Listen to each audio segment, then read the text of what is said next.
कार्यक्रम के पुण्यार्जक हैं गुप्तदान बड़ौद, बागपत, उत्तर प्रदेश। गुप्तदान अहमदाबाद, गुजरात।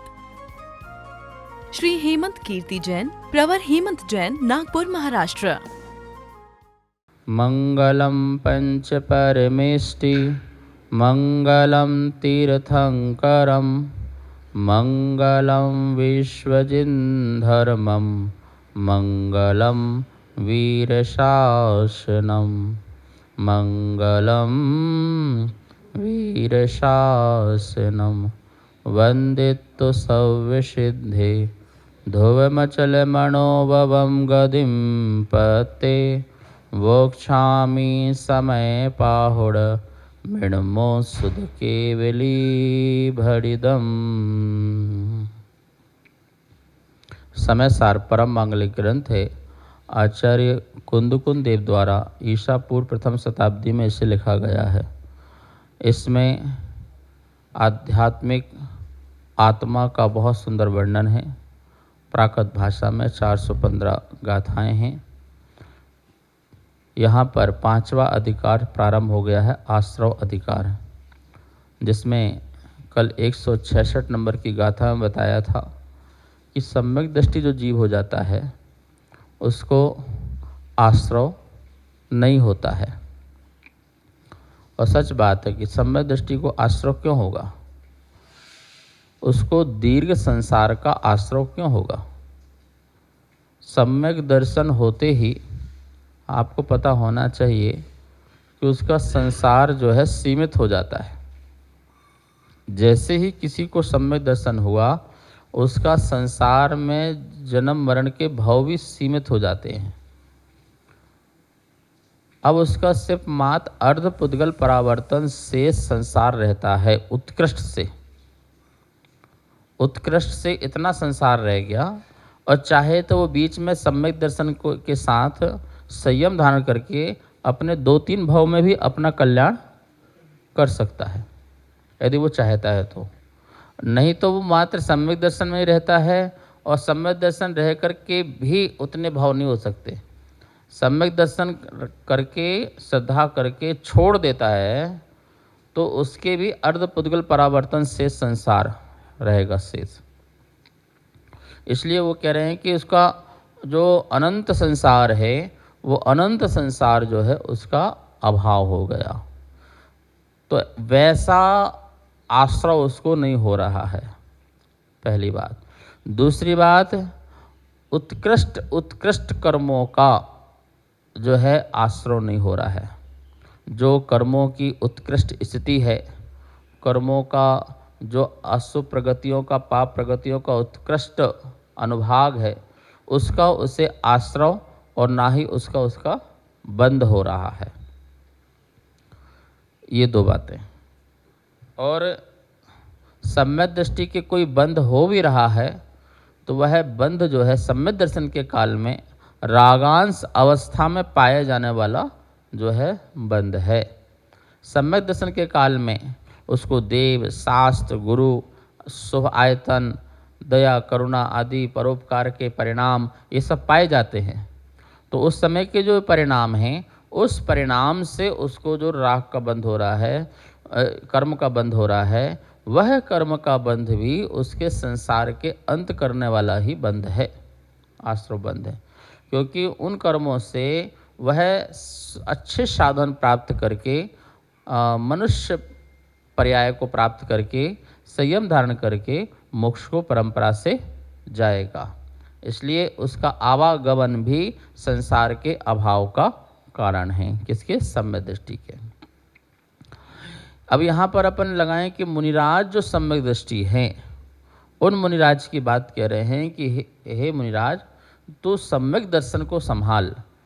ठीक है ना, चारित्र को तूने तो संभाल ही रखा है, सम्यक दर्शन को। बाह्य चारित्र तो तेरा संभला ही हुआ है।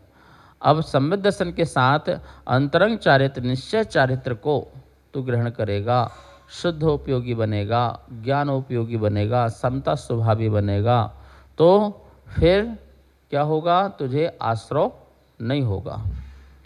अबंध तो वो अबंध को प्राप्त होगा, बंध को प्राप्त नहीं होगा। और जो सत्ता में रखे हुए जो कर्म हैं, उन समस्त कर्मों को मात्र वो जानने वाला होगा। आने वाला तो बंद, आने का रास्ता तो बंद। अब जो रखा हुआ है वो भी मेरा नहीं है, ऐसा भाव रखते हुए उसके प्रति समता भाव। अब हमने पैसा कमाना बंद, भाई अब पैसा अब हम नहीं कमाएंगे, अब हमने एफडी रखी हुई है, अब उसी एफडी को खर्च करना है, अब आगे और इकट्ठा नहीं करना है, तो आने का आश्रय का द्वार बंद। अब जो एफडी भी रखी हुई है, अब उसके प्रति भी मोह का भाव नहीं, उसको भी मात्र जानता है। ऐसे कर्म जो हैं एफडी के रूप में जो रखे हुए हैं, खर्च तो होंगे, उदय तो आएंगे, तो रखे में भी उसको जानना है, और जब वो खर्च हों तो उसको भी जानना है। जानने मात्र का काम है, यह मेरे हैं और इसका यह फल है, ऐसा भी अनुभव नहीं करना है, तो उसको आश्रय नहीं होता है। आश्रय का जो कारण है किससे होता है, इसको आगे बता रहे हैं 167 नंबर गाथा से, 167। भावो रागादि जुदो जीवेण कदो दो बंदगो भणिदो रागादि विप्पमुक्को अबंदगो जानगो नवरी। भावो रागादि जुदो जीवेण कदो दुबंदगो भणिदो रागादि विप्पमुक्को अबंदगो जानगो नवरी। जीव कृत रागादि बंधक कहे हैं सूत्र में, रागादि से जो रहित वह ज्ञायक अबंधक जाने ना। जीवेण कदो, जीव के द्वारा किया गया, रागादि जुदो भावो, रागादि युक्त भाव, बंदगो भणिदो, नवीन कर्म का बंद करने वाला कहा गया है। दो परंतु रागादि विपमुख को, रागादि भावों से रहित भाव अबंध को बंद करने वाला नहीं है, नवरी केवलम जान को जानने वाला ही है। देखिए, इस सामान्य सम्यक दृष्टि जीव भी हो तो वो अशुभ कार्य से, अशुभ मन वचन काय की प्रवृत्ति ना करे तो उसको भी आश्रय नहीं होगा, ठीक है ना। और नवीन कर्म के बंध का कारण कहा गया है यहाँ पर रागादि भाव। अब मुनिराज हैं, अब उनकी अनंतानुबंधी क्रोध मान माया लोभ तो उनके पास है ही नहीं, कसा है। अप्रत्याख्यान क्रोध मान माया लोभ भी नहीं है, प्रत्याख्यान क्रोध मान माया लोभ भी नहीं है, इतनी कषाय का अंश नहीं है, तो उतनी शुद्धता तो उनमें है ही है, और इतनी शुद्धता से उनको आश्रय नहीं हो रहा है, क्योंकि रागादि ही कारण बताया बंध का। भावो रागादि जुदो, जो राग द्वेष आदि से युक्त आत्मा है वही बंध को भणिदो, वही बंध को प्राप्त होती है। अब देखो, बंध एक को धागे से बांध दो, एक को सुतली से बांध दो, एक को रस्सी से बांध दो, और एक को जंजीर से बांध दो, बंधे चारों कहलाएंगे ना। बंधने का जो शब्द है उसमें तो अंतर नहीं है ना, बंधे सब हैं। जो एक नॉर्मल सामान्य से धागा होता है, थोड़ा धक्का लगाओ तो टूट सकता है, वो धागे से बंधा हुआ है। एक सुतली थोड़ा उससे मजबूत, ठीक है, उससे थोड़ा और मजबूत रस्सा, ठीक है, और उससे भी मजबूत जंजीर, लोहे की जंजीर, चारों से ही जीव बंधा हुआ है, ठीक है ना। दुख किससे ज़्यादा होगा, बोलो, दुख किससे ज़्यादा होगा? जंजीर से ज़्यादा होगा, उससे कम रस्सा से, उससे कम सुतली से, और उससे कम धागे से। धागे वाले को पता है कि मुझे एक झटका मार के कभी छोटा बच्चा बोलता ना, ला पापा लाओ हथकड़ी बांधता हूँ मैं आपको, तो वो क्या करता, ऐसे को कपड़ा बांधा और एक गांठ बांध दी, लो आप बंध गए, ठीक है ना, अब छोड़ के दिखाओ। पापा बोलते नहीं खुल रही, नहीं खुल रही, नहीं खुल रही, उन्हें पता है हम खोल सकते हैं, लेकिन वो कह रहे नहीं खुल रही, बच्चे खुश करने के लिए, ठीक है ना। 2 गांठ लगा दो तो और टाइट हो जाएगा, 3 गांठ लगा दो तो और 4 गांठ लगा दो तो। मुनिराज के 4, 3, 2 ये तीनों गांठ नहीं है, सिर्फ एक गांठ है। मुनिराज की कितनी गांठ लगी है? मात्र एक गांठ है कसाई की। कसाई उनके पास भी है, पर कौन सी है? एक गांठ वाली। जो एलक छुल्लक माता जी हैं, अर्का जी हैं, प्रतिमाधारी हैं, ठीक है, उनकी 2 गांठ है, ठीक है। और जो सामान्य सम्यक दृष्टि है, देव शास्त्र गुरु मार्ग सिद्धांत करने वाला सम्यक दृष्टि है, उसके 3 गांठ है। और जो मिथ्या दृष्टि है उसके 4 गांठ है। पहली तो है ही है, दूसरी भी है ही है, तीसरी भी है, चौथी है, 4 गांठ लगी उसकी। और सम्यक दृष्टि कितनी गांठ लगी है? उसके 3 गांठ लगी, उसको 3 गांठ खोलना है। और प्रतिमाधारी को, उत्कृष्ट श्रावक को 2 गांठ लगी, उसको 2 गांठ खोलनी है। और मुनिराज के सिर्फ 1 गांठ लगी, ऐसे करो तुरंत खुल जाए। समझ में आया ना? तो कसाय तो सबके पास है, पर जल्दी से अपने आत्मा में कौन जा सकता है?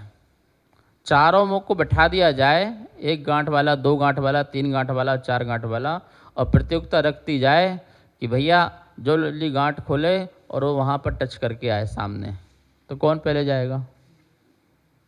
बोलो, कॉमन सी बात है। मुनिराज। तो मुनिराज के पास ऑप्शन है जल्दी खोल करके आत्मा में जाने के,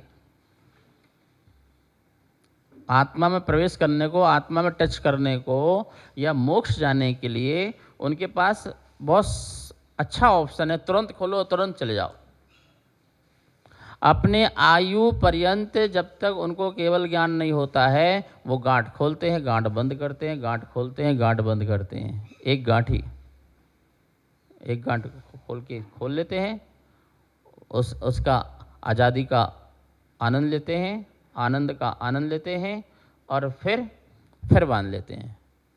अप्रमत्त होते हैं और फिर प्रमत्त हो जाते हैं, अप्रमत्त होते हैं फिर प्रमत्त हो जाते हैं। अप्रमत्त हुए, कोई प्रमाद नहीं इंद्रिय संबंधी, कषाय संबंधी, और फिर प्रमत्त हो गए तो फिर बुद्धिपूर्वक प्रमाद में आ गए कि अब चलो, अब विहार करना है, अब आहार करना है, अब स्वाध्याय करना है, अभी करना है, वो करना है। तो सारी चीज़ जो शुभ क्रियाएं हैं उसको बुद्धिपूर्वक करना, जितनी भी शुभ क्रियाएं हैं उसे बुद्धिपूर्वक करना, गांठ बांधना है। और जितनी भी शुभ क्रियाएं हैं लेकिन उसे अबुद्धिपूर्वक करना, मन वचन काया की क्रिया अबुद्धिपूर्वक हो, वो गांठ छोड़ के करना है। एक बुद्धिपूर्वक और एक अबुद्धिपूर्वक। एक मतलब उसमें उपयोग लगा करके, और एक उसमें उपयोग बिना लगा करके। उपयोग तो आत्मा में लगा है, लेकिन कुछ अंश के परिणाम मन वचन काया में भी लगे हुए हैं, लेकिन वो उसके उपयोग में नहीं आ रहा है। क्या नहीं आ रहा? जैसे भोजन अपन खाएं तो थोड़ा सा नमक तेज हो तो सारा उपयोग किस में जाएगा? उसमें यद्यपि घी भी है, तेल भी है, जो भी है, मसाले हैं, सब हैं, दाल है, सब है, लेकिन उपयोग तो मान लो अब नमक कम हो जाए और पूरा नमक कम हो जाए तो फिर उपयोग कहाँ जाएगा? सॉस में जाएगा। ठीक है, ऐसे ही कह रहे हैं बुद्धि और अबुद्धि, कि हम भोजन करें तो भोजन करते समय हमारा सारा उपयोग नमक में चला गया और बाकी चीज़ में नहीं गया, तो बाकी चीज़ का स्वाद ले रहे कि नहीं ले रहे, ये बताओ। स्वाद तो ले रहे हैं, लेकिन ज़्यादा उपयोग किस में गया? ऐसी जब आत्मा में पूरा उपयोग चला गया, अधिकांश उपयोग चला गया, तो बाकी जो कषाय कम, बिल्कुल बहुत कम कषाय है, बिल्कुल नामात्रिक कषाय है, उसके उपयोग से शुभ कार्य, शुभ मन हो रहा है, शुभ वचन हो रहा है, शुभ काया भी हो रही है, ठीक है ना, क्रिया भी हो रही है, लेकिन वो उपयोग में नहीं आया। और उपयोग में क्या आ रहा है? आनंद, निराकुलता। निराकुलता आ रही है, तो वो गया। और जब वह नमक का ध्यान छोड़ें और उसमें दाल आदि जो कुछ भी है उसमें उपयोग डालें, तो बताओ बाकी का उपयोग आएगा, स्वाद आएगा नहीं आएगा? फिर अपने को नमक से हटा करके दाल में, घी में, मसाले में, मिर्ची में, उसमें लगाएंगे तो फिर अपना उपयोग में उसमें आएगा नहीं आएगा? स्वाद आएगा नहीं आएगा? आएगा। सारा उपयोग लगा लेंगे तो वो प्रमाद में आ जाएंगे। फिर वो आत्मा में, आनंद में उपयोग में नहीं है, आकुलता में उपयोग है। पर वो आकुलता एक गांठ वाली है, बस इतना ध्यान रखो। कितनी गांठ वाली? बस अंतर क्या हुआ है 6वें 7वें गुण स्थान में? एक गांठ है पर टाइट है, एक गांठ है पर टाइट है। और उसी 7वें गुण स्थान में चले गए तो वो गांठ ढीली हो गई, खुली नहीं। क्या हुई? अभी खुली नहीं है, गांठ ढीली हुई है। 8वें में गए तो और ढीली हो गई, और विशुद्धि बढ़ी। 9वें में गए तो और ढीली हो गई। 10वें में गए तो और ढीली हो गई। और 11वें में गए तो गांठ खुली गई, या 12वें में गए तो गांठ खुल ही गई। कितनी परिणामों की विशुद्धि आएगी वहां पर जाकर के, जहां गांठ क्या होगी? बिल्कुल पूर्ण स्वतंत्रता का आनंद, वीतरागता का आनंद। 11वें 12वें गुण स्थान में सच्चे निर्गंथ अवस्था का आनंद, सच्ची वीतरागता का, पूर्ण वीतरागता का, जहाँ की एक कण मात्र भी जहाँ पर राग का परमाणु नहीं है, कर्म नहीं है, और ना ही भाव उदय में, न राग उदय में है और ना ही भाव राग का परिणाम नहीं है। उसका परिणाम तो कितना अच्छा आनंद आएगा, ठीक है ना। अब सोचो जो 4-4 गांठ लगा के बैठा हुआ है मिथ्या दृष्टि, वो कहाँ आत्मा का आनंद लेगा?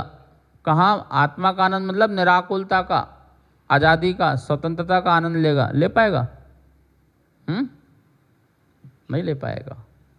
मतलब कि उसको ये समझ लीजिए, उसकी हथकड़ी तो गले में भी, फिर हाथ में भी, फिर कमर में भी, फिर पैर में भी आती। चैन आती नहीं आती? ऐसी जंजीर पहनी कभी? कैसी जंजीर? वो पूरी जुड़ी रहती है गले से, इससे हाथ से जुड़ी रहेगी, हाथ से फिर क्या बोलते इससे जुड़ी रहेगी, और इससे फिर पैर से जुड़ी रहेगी। नहीं, जो खतरनाक जुर्म करते हैं पहले अवस्था में, वो चल भी ना पाए, हिल भी ना पाए, और चारों जगह से क्या हुआ? बंधा हुआ। बोलो ऐसे में व्यक्ति कैसे खुश रह सकता है? ऐसा व्यक्ति अपनी क्रियाएं भी ना कर सके, नित्य क्रियाएं भी ना कर सके, कितना दुखी होगा, कितना परेशान, कितना आकुलित होगा। वो मिथ्या दृष्टि की हालत है। और तीन हथकड़ी वाला वो सम्यक दृष्टि की हालत। तो तुम बोल रहे बड़ा सुखी हो रहा है। और 2 हथकड़ी वाला प्रतिमाधारी, एलत क्षुल्लक, उत्कृष्ट श्रावक, और 1 हथकड़ी वाला मुनि। आप ही लगा सकते हैं। अब हथकड़ी लगा लो, चाहे गांठ लगा लो। गांठ बोलने थोड़ा अच्छा लगता है, कोई दिक्कत, छोटी सी गांठ लगी हुई। हथकड़ी में थोड़ा डर लगता है, कैसे क्या होगा। ठीक है ना। तो गांठ खोलना है। क्या खोलना है? कसाई की गांठ खोलना है। इसमें ही बता रहे हैं, भावो रागादि जुदो जीवेण कदो दो बंधु को भणे दो।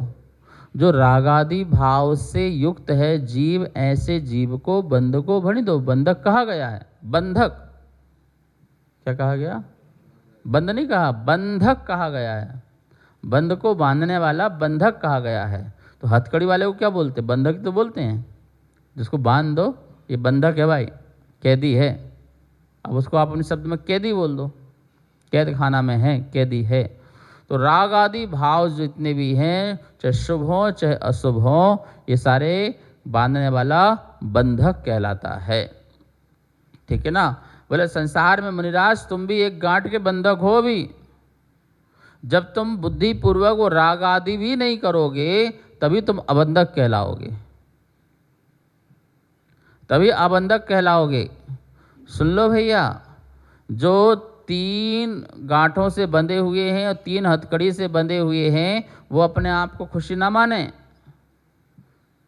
शुद्धोपयोगी नहीं माने। लोग 3 हथकड़ी वालों को भी शुद्धोपयोगी मानने लगे।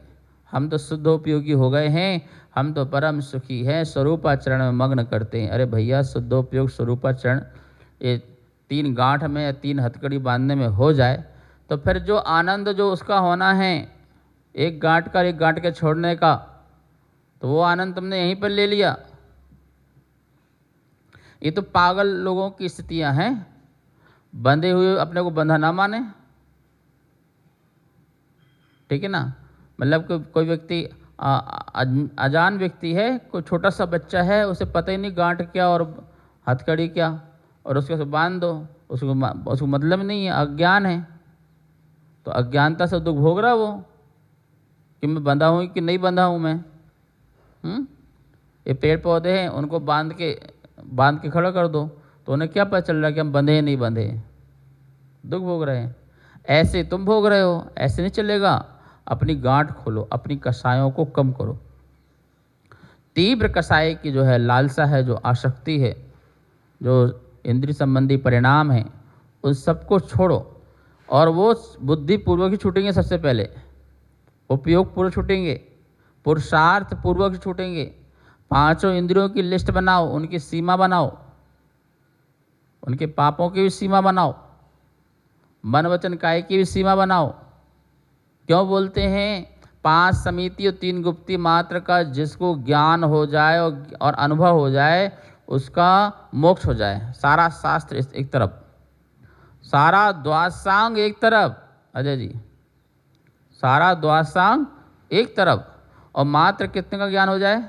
8 चीज़ों का। 5 समिति, कैसे उठना, कैसे बैठना, कैसे चलना, कैसे खाना, कैसे सोना, ये 3, 5 और 3 मनोगुप्ती, वचन गुप्ती, काय गुप्ती। जब भी सोचना अपने लिए कल्याण या पर के कल्याण, फिर बाद में पर का छोड़ के अपना कल्याण, और फिर लास्ट में अपना कल्याण भी नहीं, बस मन को स्थिर करना। वचन से भी शब्द निकले तो दूसरे कल्याण या अपने कल्याण, फिर दूसरे कल्याण को छोड़ के अपने कल्याण को वचन निकले, और फिर अपने भी ना निकले, गुप्त हो जाओ। काया से भी यदि हम चलें या हम उठें या हम बैठें या कोई भी काया की शरीर की प्रक्रिया कर रहे हैं, तो उसमें दूसरे कल्याण के लिए या अपने कल्याण के लिए, फिर दूसरे कल्याण को छोड़ो, सिर्फ अपने कल्याण के लिए, और फिर अपने कल्याण के लिए भी क्रिया ना करो, मात्र स्थिर हो जाओ, ठूटवत, पाषाणवत। क्या हो जाए बिल्कुल। तो उसमें मेरा भी उपयोग न जाए कि मैं समाये के बैठा हूँ, ऐसा भी उपयोग न जाए काया के प्रति। वो मनगुप्ती, वचन गुप्ती, काय गुप्ती, उत्तम मध्यम जगन। जहाँ अपने कल्याण के लिए भी मन वचन काय का उपयोग नहीं करना, वो उत्कृष्ट गुप्ती है। जहाँ अपने कल्याण के लिए मन वचन काय का उपयोग करना, ये मध्यम गुप्ती है। और अपने कल्याण के लिए और पर कल्याण के लिए मन वचन काय का उपयोग करना, ये जगन्य गुप्ती है। तो बोल रहे उत्कृष्ट गुप्ती और उत्कृष्ट समिति। उत्कृष्ट समिति मतलब सावधानी, बोलते समय ध्यान रखना, चलते समय ध्यान रखना, ये व्यवहार समिति है। निश्चय समिति यही है कि अपने में पूर्ण सावधानी रखना। समिति का अर्थ क्या होता है? सावधानी। समिति का अर्थ क्या है? सावधानी, ठीक है ना। अब तो समाज में समितियाँ बनती है ना, तो सावधानी वाली नहीं बनती। समिति बनाई है सावधानी के लिए। उठने, बैठने, चलने, बैठने, खाने, पीने, इन सब में क्या रखना? सावधानी रखना कि पाप का बंध ना हो। ऐसी चेष्टा करना जिस चेष्टा से क्या ना हो? हिंसा, झूठ, चोरी, कुशील, परिग्रह आदि 5 पाप ना हो, इसके लिए सावधानी रखना, इसका नाम समिति है। तो सोचो 5 समिति में तो 5 महाव्रत अपने आप आ गए, 5 इंद्रिय निरोध भी उसमें अपने आप आ गए, ठीक है, समावेश सारा हो गया। 7 जो शेष मूल गुण हैं वो भी उसमें आ गए, उसमें सावधानी आ गई। 6 आवश्यक जो हैं वो भी उसमें आ गए, जो 6 आवश्यक करोगे उसमें सावधानी रखोगे। तो 5 समिति में सारा आ गया आपका, और 3 गुप्ती में आपके 10 धर्म आ गए, 12 अनुप्रेक्षाएं आ गई तो 3 गुप्ती में आ गई। मतलब सारा का सारा जो भी 28 मूल गुण और 84 लाख उत्तर गुण हैं, 18,000 शील हैं, वो सारे के सारे समिति और गुप्ती में समाविष्ट हो जाते हैं। इसलिए कह रहे भगवान की समस्त वाणी का सार और द्वादशांग का सार 5 समिति और 3 गुप्ती में है। जो इसका उत्कृष्ट रूप से पालन कर ले उसका साक्षात मोक्ष हो सकता है। जो इसको मध्यम रूप से पालन कर ले तो उसका 2 या 3 या 7 या 8 भाव में मोक्ष हो सकता है। जो इसका जघन्य रूप से पालन कर ले तो कम से कम 32 भाव में मोक्ष जा सकता है। आई समझ में? 32 भाव में मोक्ष आ सकता है इसका पालन करने से। तो पूरा का पूरा टारगेट फिर हमें किस में रखना चाहिए कि हमें सोच लो साक्षात तो जा नहीं सकते पंचम काल में, तो 2 या 3 भाव लगे उसके लिए प्रयास करो। यहां से सीधे देव, देव से सीधे विदेह क्षेत्र, विदेह क्षेत्र से सीधे कहां? मोक्ष चले जाओ। अथवा अब 2-3 भाव का नहीं करना चाहते हो तो मध्यम वाला करो, तो 7 से 8 भाव, फिर देव, फिर मनुष्य, फिर देव, फिर मनुष्य, फिर देव, फिर मनुष्य, ऐसे करते 8वें भाव में मोक्ष चले जाओ। और अथवा ऐसा नहीं करना है तो जघन्य रूप से पालन करना है तो फिर आप 32 भाव में, और ये मैं नहीं बोल रहा, लिखा शास्त्रों में, 5 महाव्रत और 3 गुप्ती का जो जघन्य से पालन करते हैं उनके 32 भाव शेष रहते हैं बस। क्योंकि इसके पालन से समाधि होगी ना, तो समाधि का दिया हुआ है, समाधि की उत्कृष्ट समाधि होगी तो 2-3 भाव, मध्यम होगी तो 7-8 भाव, और जघन्य होगी तो कम से कम 32 भाव। इतने में जीव मोक्ष चला जाएगा। और ये 5-8 जो चीज़ें, इसे प्रवचन मात्रिका कहते हैं। 5 समिति 3 गुप्ती को क्या कहते हैं? प्रवचन मात्रिका। अष्ट प्रवचन मात्रिका, बोलिए, अष्ट प्रवचन मात्रिका। 8 ऐसे उत्कृष्ट वचन हैं जो मातृका, माता की तरह रक्षा करते हैं। प्रवचन मतलब प्रकृष्ट वचन, उत्कृष्ट वचन, प्रामाणिक वचन है ये। अष्ट मतलब 8, जो मातृका, माता की तरह जो रक्षा करने वाले हों, माता की तरह हों, जो ध्यान रखती हों। जैसे माता बच्चे का पूरा ध्यान रखती है ना, ऐसे जो हमारे मोक्ष जाने के लिए ध्यान रखती हों, ये 8 हैं। इसका पालन करना चाहिए, जिससे जीव अबंधक होगा। क्या होगा? अबंधक होगा। इस कार्यक्रम के पुण्यार्चक हैं गुप्तदान बड़ौत, बागपत, उत्तर प्रदेश। गुप्तदान अहमदाबाद, गुजरात। श्री हेमंत कीर्ति जैन, प्रवर हेमंत जैन, नागपुर, महाराष्ट्र।